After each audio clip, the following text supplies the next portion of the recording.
G'day. It's just after 6:30 a.m. in the morning. I've started my easy hour on the indoor train. I've had a lot of questions lately about, you know, how on earth am I allowed to ride this indoor trainer in the middle of my living room? Questions like, your wife must be really tolerant. I think those questions, though, I have to put them in context because what I need to do is step back and explain the bigger picture, which is really about the relationship with my wonderful wife, Anne-Mie. The first thing is that, you know, I explain, and Anne-Mie really understands that there's a big why underlying the reason that I ride my bike. Okay, now the first thing, of course, is that she knows I love riding my bike. I tell her that. The intensity of emotion that I experience when I cross a finish line, when I'm on the podium, there's few things in life that matches that, and she really understands that joy that I get. But equally, for me, riding my bike is not just about me.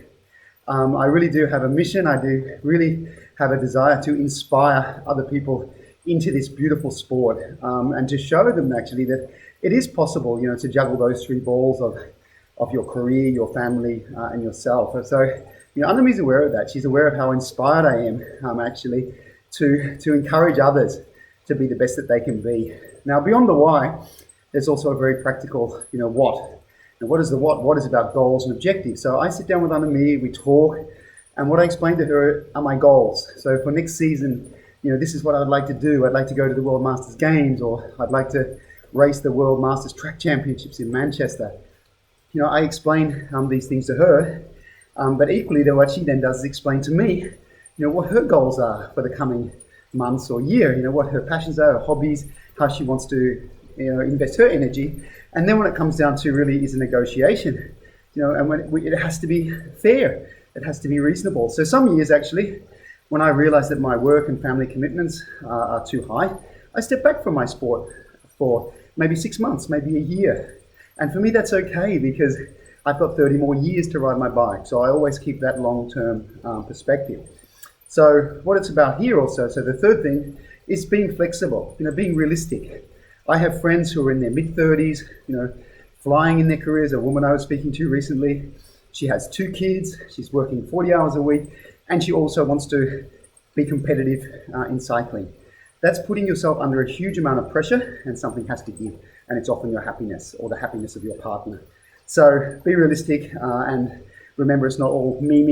You have to take into account the needs also of your partner.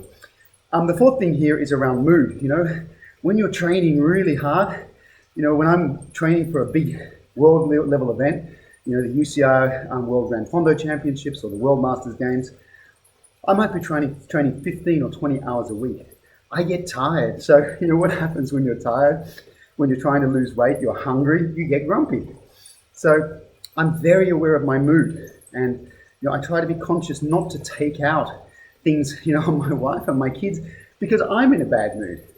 Okay, the research on divorce is very clear on this one. Divorces happen typically in relationships in which, one spouse, one partner, is belittling, sarcastic, putting the other person down. And the reality is when you're really tired and grumpy, sometimes you're not your best person. You say nasty things to others. So, try to be very aware of your mood. And just because you're tired and grumpy doesn't mean that the family has to suffer. The fifth thing here is intimacy. Okay. Now, I'm not saying that you have to be having wild sex, 5 times a week. However, you do need to have physical intimacy with your partner. And so what I, make sure that I do is, I make time to give my wife a hug. We sit on the sofa together. We hold hands. I just, pat her on the back or give her a quick kiss as I pass her in the kitchen. Because again, when we think about psychology, neuroscience, there's also a chemical part of that. And that's a chemical called oxytocin, which is released when we're physically intimate with another. And for couples to thrive, they need oxytocin. They need that bonding and empathetic chemicals flowing between them. So, don't forget the physical intimacy. Don't just make love to your bike. Make sure that you're making time to be sharing some of that love with your partner as well. The last thing here is very important. About 4 years ago, I had a very bad crash in Mallorca. On a downhill, I came off. I was with a bunch of guys, lost control. I hit a brick wall at about 60 kilometers an hour. I broke 10 ribs, dislocated my shoulder, lost a couple of teeth. And I never forget what was going through my mind at the side of the road. What I thought is, Anne-Mie's going to kill me. Because when you fall off, when you injure yourself, it's not just you that suffers. It's your family, your partner, who has to nurture you back to health, who has to, accommodate that period when you're out of action. So, my last piece of advice to you is try not to fall off too much. I hope those pieces of advice are useful. I have an amazing relationship with my wife. When I cross the line, when I'm on the podium, it's not just me that's winning.